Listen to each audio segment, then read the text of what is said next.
My body holds me down like an octopus. Blue blood, monstrous. Reminds me I should say thank you and please, and it's no big deal. Reminds me I need to be grateful to be able to swirl it around like the dirty girl I am. My hair reminds them of my pussy.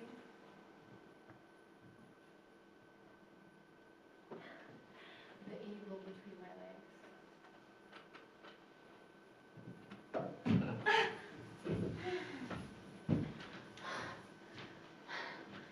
At 11, I lied to my mother.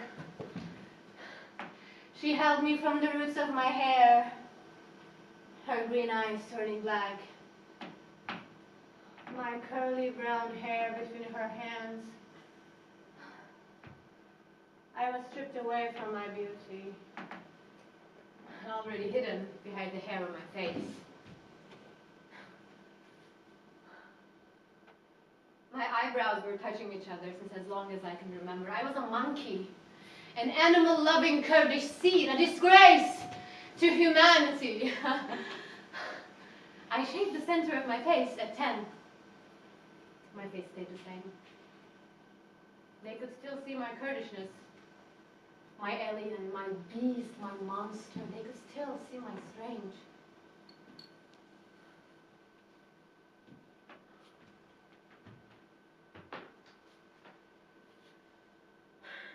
My body's orange, not really brown, not really subtle.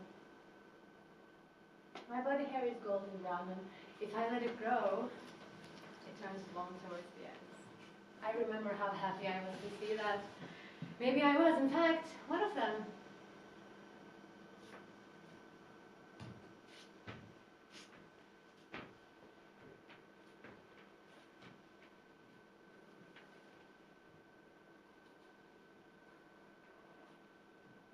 I faked my first period by stretching a scar on my knee and pushing the inside of my panties on it to make it red. Then I showed it to my mother, waiting for her to celebrate. It was okay.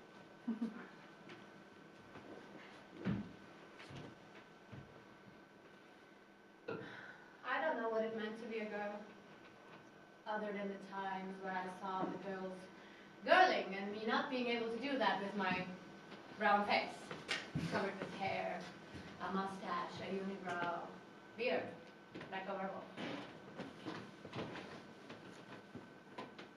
I don't know what it means to be a woman. I cannot fit in it, I'm afraid. I can't be one of them, other than the fact that I have a pussy which is worthless, unless it can get wet and wide to welcome a cock so willingly. I cannot do it. I'm afraid I'm broken.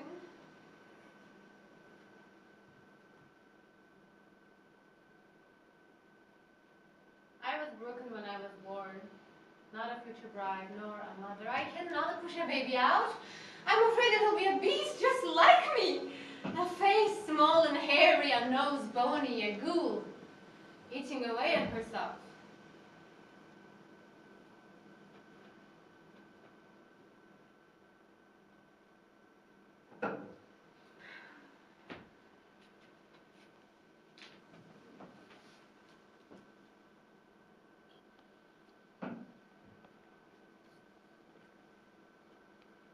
All of my cousins had their hair to their backs, braided, loud, caressed. Each a real Kurdish princess, you could tell by their face. Mine never surpassed my shoulders. Mine was never blessed.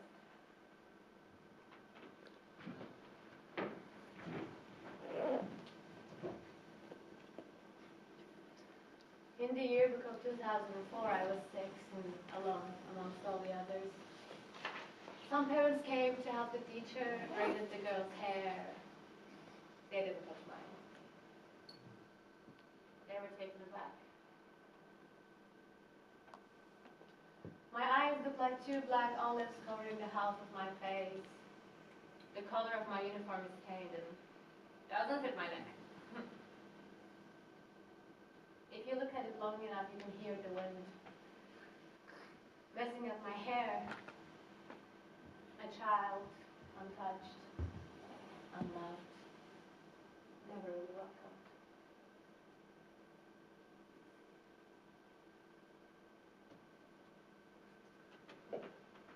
I kept cutting my hair between the ages of 15 and 17. Each time I screamed, I had a handful of strings. Teachers thought I was using. They thought I was playing my part. But I was addicted only to the hate planted in the roots on my skull.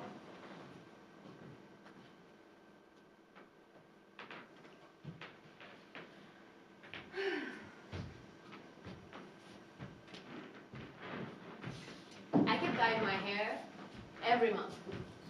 Between the ages of 22 and 23, tried to be the dream girl, the dyke, the blonde, the goth, the hippie. None of them fit me. My face was just too curlish.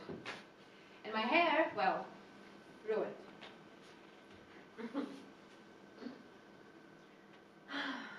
My hair is untamable. It does its own thing. I interfere no longer, I just let it be. I even let it dance around my nipples, and between my tits, and around my 2 lips. I let it stay. I let it breathe. I welcome it with wide arms. I feed it. I bathe it. I love it as if it's my child. A child. Loved. Touched. Caressed. Held. And blessed.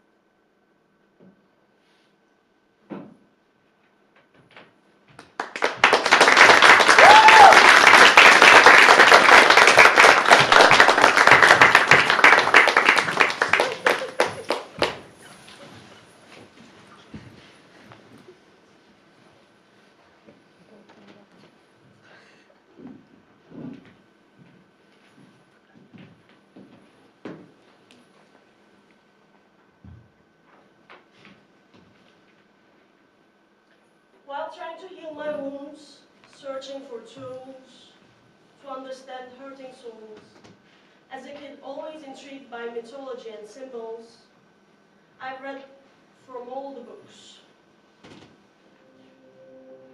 Torah, Bible, Quran, Zoroastrian Avesta, Hindu Bhagavad Gita, Buddhist sutras and esoterics. I made a world of meaning of my own, and I found a sort of faith. It helped in my survival, but now in my tribal. A relationship with and an understanding of whatever you call God. And when every other language felt foreign to speak it, my tongue was used to say Allah with ease. Now I know that Allah is closer to me than my Shahdamara, my jugular vein, and that I'm created in the image of God. I didn't know that my newfound relationship with belief, with myself, with trauma, would bring about a newfound relationship with my family. A newfound compassion, which I was finally able to give it to myself, gift it to myself, allowing me to expand it to others. Mom and I have never been closer. She asks me how my partner is doing. She says, "Selam söyle," say hi. I would talk about Quran with my grandparents. I would read prayers with them after food. And by myself when I'm afraid, when I'm anxious, like when I had my first panic attack after my first Einbürgerungsgespräch.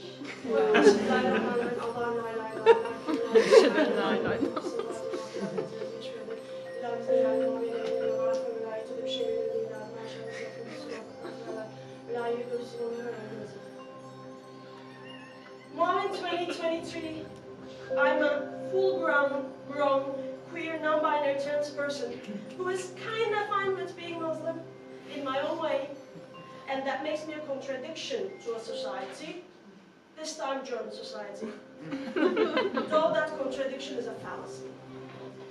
I know that Salah is meditation, fast is cleansing and compassion, shukr is a practice in gratefulness, God and faith is what you make it, and tools of making meaning, in a world that is ever changing the ground you stand on. I cultivate now less resistance in life. As I know who I am, my identity isn't a threat to me. I'm trying to be my best friend, to coexist in this fragile and decaying body. I say çok şükür for becoming the person I am, who is devoted to seizing the harm in the world, both external and internal. I say Allah shukr for waking up one more day, to be with my loved ones, for hugs, kisses, food, and stories we shared. I say çok şükür that I get to walk this earth as this queer, trans, non-binary being I am, not only surviving, but thriving, bringing joy in my furious and compassionate fight to this world. My darling, who believed them when they devalued you? I can't promise, but I know that Allah loves you the way you are.